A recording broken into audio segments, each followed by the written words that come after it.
एक बार की बात है। गौतम बुद्ध अपने शिष्यों के साथ बैठे हुए थे। उसी समय राजा अजातशत्रु वहां पहुंचे और बुद्ध से कहने लगे कि हे बुद्ध, जब से मैं आपका शिष्य बना हूं, हर कोई मेरा शोषण कर रहा है। आपका शिष्य बनने से पहले सभी लोग मुझसे डरते थे, क्योंकि उस वक्त मैं बहुत ही कठोर था और मैं किसी को मौत की सजा देने से पहले एक बार भी नहीं सोचा करता था। लेकिन आपका शिष्य बनने के बाद मेरा किसी को दंड देने का मन ही नहीं करता और ना ही मुझे गुस्सा आता है। मैं बिल्कुल शांत हो गया हूँ और सभी को दया भावना से देखता हूँ। लेकिन कुछ लोग मेरे इस बदलाव का अनुचित लाभ उठा रहे हैं और इसने मेरे राज्य के सभी लोगों को एक तरह से खतरे में डाल दिया है। कृपया आप मुझे बताएं कि मुझे अब क्या करना चाहिए।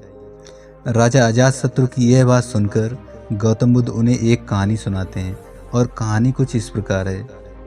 एक बार एक बहुत ही घने और विशाल पेड़ के नीचे एक जहरीला सांप रहा करता था। पेड़ एक गांव के पास में एक किनारे पर लगा हुआ था।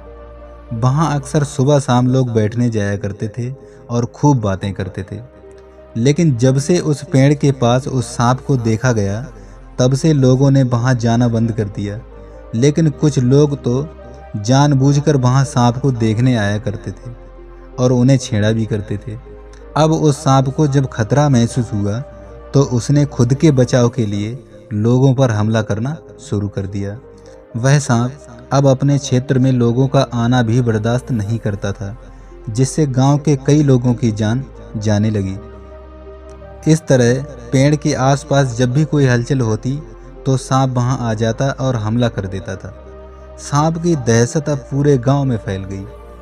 अब लोगों ने बिल्कुल ही उस पेड़ के पास जाना बंद कर दिया। एक दिन एक साधु उस गांव से गुजर रहे थे। तभी उस साधु की नज़र उस विशाल से घने वृक्ष पर पड़ी, जिसके नीचे वो सांप रहा करता था। उस घने वृक्ष को देखकर साधु के मन में विचार आया कि चलो वृक्ष की इस ठंडी छांव के नीचे बैठकर कुछ देर ध्यान लगाया जाए। उसी वक्त गांव के कुछ लोग अपनी गाय लेकर घर की ओर जा रहे थे। तभी उन लोगों की नज़र जब उस साधु पर पड़ी, जो कि उसी पेड़ की तरफ जा रहा था। तभी लोगों ने उस साधु को सांप के बारे में सावधान करते हुए कहा कि हे महात्मन, आप उस पेड़ के पास मत जाना।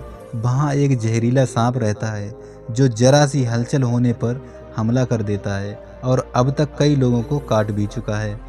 लोगों की ये बातें सुनकर साधु मुस्कुराए और उस पेड़ की तरफ चल पड़े। जब साधु पेड़ के पास पहुँचे, तो उन्होंने पेड़ के पास थोड़ी जगह को साफ किया और ध्यान लगाने के लिए बैठ गए। तभी सांप हलचल सुनकर साधु के सामने आ पहुंचा और फुंकारने लगता है। फुंकार की आवाज़ सुनकर साधु की आंखें खुल जाती हैं और वह सांप को देखने लगते हैं। वह सांप की आंखों में देखते हुए एक मंत्र बोलते हैं और मुंह से फूंक मारते हैं। तभी चमत्कारी रूप से वो सांप साधु से बातें करने लगा। अब दोनों एक दूसरे की भाषा को समझ सकते थे। सांप साधु से कहता है, हे मनुष्य, क्या तुम मुझसे नहीं डरते? क्या तुम नहीं जानते ये मेरा क्षेत्र है और यहाँ आने की किसी की हिम्मत नहीं है? साधु ने करुणा भरे भाव से कहा, हे मित्र, इसमें डरने की क्या बात है? मैं किसी चीज़ से नहीं डरता, क्योंकि जब मैं जीने का लोभ ही नहीं रखता, तो मृत्यु से डर कैसा? सांप साधु की ये बात सुनकर चौंक गया, क्योंकि सांप की इससे पहले ऐसे लोगों से मुलाकात हुई थी जो उसको मारना चाहते थे या उसके डर से भाग जाते थे, लेकिन वह ऐसे व्यक्ति से कभी नहीं मिला था जो उससे नहीं डरता। सांप साधु से इतना प्रभावित हुआ कि वह साधु के चरणों में पड़ गया और बोला, हे प्रभु, आप बिल्कुल सही कह रहे हैं।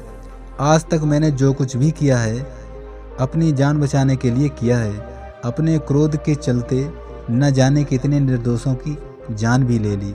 इसके बाद साधु सांप को बहुत सी बातें समझाकर वहाँ से चले गए।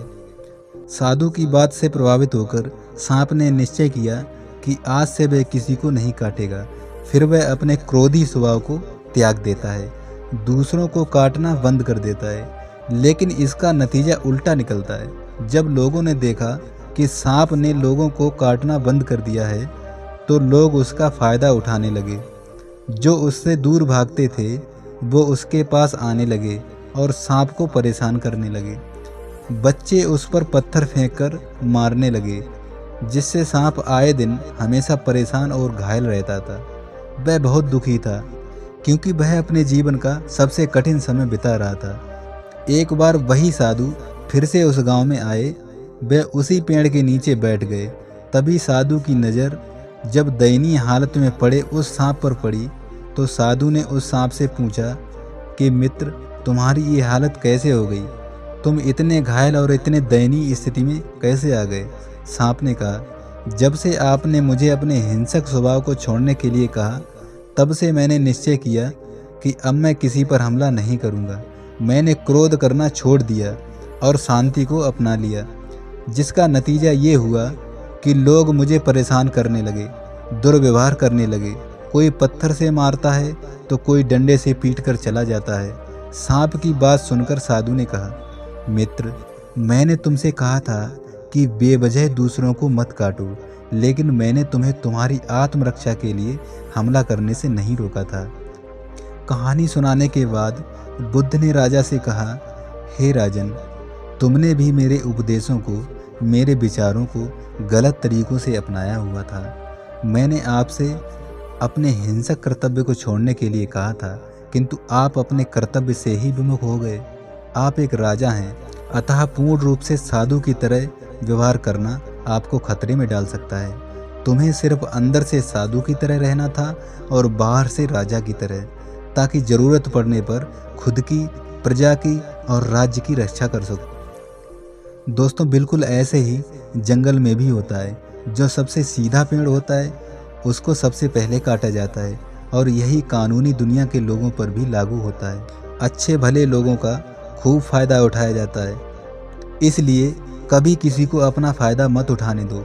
लोगों को उनकी मर्यादा में रखने के लिए खुद को परिस्थिति के अनुसार बदलना सीख जाइए, अन्यथा आपका हाल भी उस राजा व सांप की तरह हो जाएगा।